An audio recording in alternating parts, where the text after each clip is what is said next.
You found it. Your home for the best content on your favorite team, the Fighting Tigers of LSU. Do us a favor. Subscribe to the channel. Leave your comments below. Be sure to smash that like button.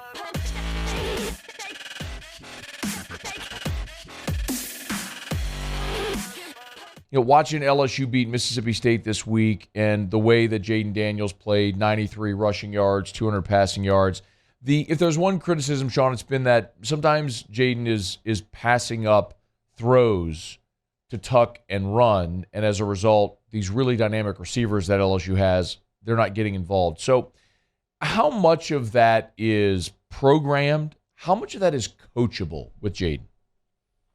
Oh, I think it's coachable at times, but it's also awareness. We've been talking about your guy, and they're different players, but and LSU fans got spoiled because we all did, football fans, because of what Joe did with his ability to, even though he extended plays, his ability to go from 1 to 2 to 3 and either use himself as a check down or he got through his progressions. That's why so many big plays. He didn't miss open windows. And, Matt, I may have said this on your show before, but it bears repeating, and I say it often to people, whether it's guys I'm coaching or watching, and when I watch it, is that we all lean on what we do best. Now, I'll tell you what Jayden did over the weekend. Now, he may be missing some big plays and progressions, but and we complain about those when you lose. When you win, you say, yeah, what a bummer, but look what he did. Right. I mean, when he made the scrambles, I think it was 13-0, and he made the scramble on the drive. It was like 13, 20, and 15 or 16-yard scrambles and runs.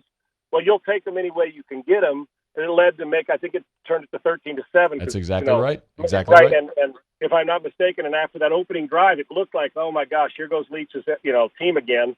And then they settled in and a bunch of fourth and shorts. They couldn't be consistent. But what Jayden did was do what his strength is, and we all do it. Matty, we've all done it at the position. We have a strength. Now you got to be able. Part of it's coaching, but also as part of it's the discipline to coach your own self out of not bailing too. And that's awareness. Some of it's intuitive, and some of it's DNA that you're born with. But if you get to the point, and what leads to that is the trust in the fellas blocking for you, but what you see in your windows and what you see going through your progressions, it's not abnormal. And remember, this is his first year in this system. Even though you say, well, Sean, we're into the season, I get it, but it's just different football, and it's different system, and it's different verbiage. All the things go with it. So what happens if you feel late, it's simple to say, I'm not going to sit back here.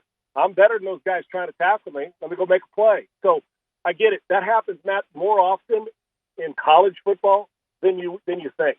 Even by some of the guys that we look at and say, big-time players, most of them, and if the crutch is leaning on throwing into the first window on your first progression, and guys are doing that and not getting to the second progression because the first guy's not open, and he's a pocket guy, that could be a problem for somewhere else too. So I think that it's a combination. It's not just one thing. I've seen guys who started that didn't have much awareness and started to get better at it. Jalen Hurts is a perfect example. Relied on his feet. Now you start to see how he's starting to elevate, and you lean on that crutch. But the more you see and the more you know, the easier it is to hang in there and say, oh, that second window dig route, that deep in cut's going to come open. Let me hang one step further, and then I'll bail. He may be bailing a little too early, but I'll take, the rushing yards and winning a game and at home against a good offense and shutting the 16 points. Listen, it's tough to keep that team there, and their defense did a good job. So it's part of it, but there also gets to a point now, if they lose that game, we say they need more big plays in the passing game, get the ball to them. It's a matter of trust and understanding what you see and not leaning on your crutch, although his crutch worked this week, and that's okay. Yeah. Sean, I know you watched him against Florida State, and then, of course, this weekend. Be it Jayden or the team as a whole, I'm curious where you have noticed progression with the team in 2 weeks. Well, I love the way they responded. Their short yardage game against Mike, because you never know what Leach is doing in the fourth down. I mean, he'll go for him. Mm-hmm. Doesn't matter where it is on the field. But defensively, just I don't want to say effort. Everybody gives effort. I shouldn't have to coach effort. Brian Kelly shouldn't. Nobody should. And I think we they played hard. Well, of course they played hard. They're at home. You're playing college. It's your job for that 3 or 4 hours. Play hard. Playing smarter. I think play smart. Look at the special teams. They They took care of their business on special teams with the Mississippi State gap and took care of that, which the week before we were talking about 5 or 6 things that they got to fix. Well, to me, when you don't let them fester, you're going to make mistakes, but how quickly do you process that information and move to the next play or the next week? So I think Jayden's getting better. I need bigger plays in the passing game with bigger chunk plays on a more consistent basis. But, okay, I'll take the win. I think physically they proved that they can not only play it physically, but when you're playing a Mike Leach team, and he likes to run it as well, but you've got to also be able to be physical without losing the ability to run in space and do it. And I thought they did a hell of a job with that after the start that Mike put on them.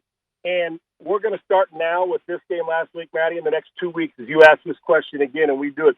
You're going to start to see as we roll into this over the next 2-3 weeks, bigger tests and more consistent tests where you have to get better against people in your conference as you start to play the conference games. And a Mike Leach is a good start. You leave that one with a win, you'll take it. So, and I'm seeing a quarterback who's a little more decisive, yet I could use a little more patience at the position. But the ability to be physical without losing your ability to run in space defensively was pretty impressive, and not to allow the game to get out of hand early after Mike scored on that 80-plus yard drive on the first series, and to respond. I'm big on teams that respond to a punch in the face, and I thought that was a really, really good response for that team that took a while to get going, meaning LSU.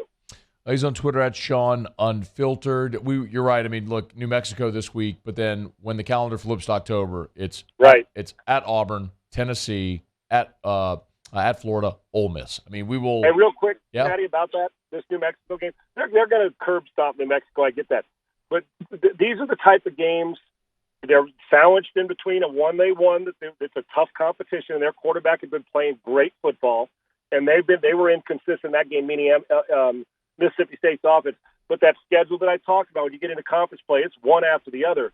This type of game, it's not a danger. I'm not going to give you the Lou Holt speech of, boy, you're going to beat them. That's not my point. But, Maddie, it's like I want him to, and I don't mean this disrespectful to New Mexico, I want him to curb stomp them.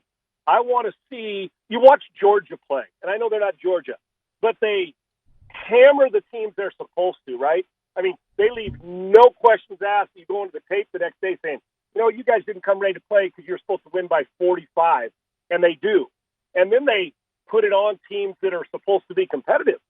So with LSU that has been there, as we saw the epic season, and we got used to that, is not to take a game like this for granted, not because you don't want that you're afraid you're going to lose. You got to they're getting they're on scholarship too, but you're not going to lose it. But I want to see, this is the perfect chance. It's like when you're working on a guy's mechanics on a practice field. This is the chance to do to rep properly.